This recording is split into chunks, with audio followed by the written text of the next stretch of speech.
নমস্কার বন্ধুরা, সোনা রান্নাঘরে তোমাদের স্বাগত। আজকের রেসিপি এঁচোড়ের কোপ্তাকারি। কেটে রাখা এঁচোড় ও একটি আলু নুন হলুদ দিয়ে সেদ্ধ করে নিলাম।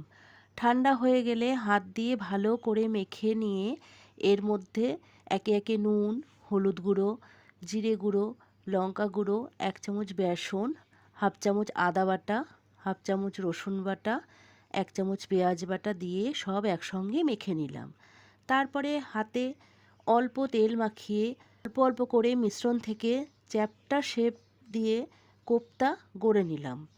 এবার তেল গরম করে মিডিয়াম ফ্লেমে কোপ্তাগুলো উল্টে পাল্টে ভেজে নিলাম। তেল কমিয়ে নিয়ে তেলে জিরে, শুকনো লঙ্কা, তেজপাতা, গোটা গরম মশলা ফোড়ন দিয়ে দিলাম। ফোড়ন ভাজা হয়ে গেলে পেঁয়াজ বাটা, রসুন ও আদা বাটা দিয়ে নাড়াচাড়া করে টমেটো বাটা দিলাম। এবার নুন, হলুদ গুঁড়ো, জিরে ও লঙ্কার গুঁড়ো এবং সামান্য জল দিয়ে মশলা কষালাম। মশলা কষানো হলে 2 চামচ টক দই চিনি দিয়ে ফেটিয়ে রেখেছিলাম, টক দই দিয়ে দিলাম। তারপরে আরও খানিকক্ষণ ধরে মশলা কষিয়ে পরিমাণ মতো জল দিয়ে ঝোল ফুটতে দিলাম।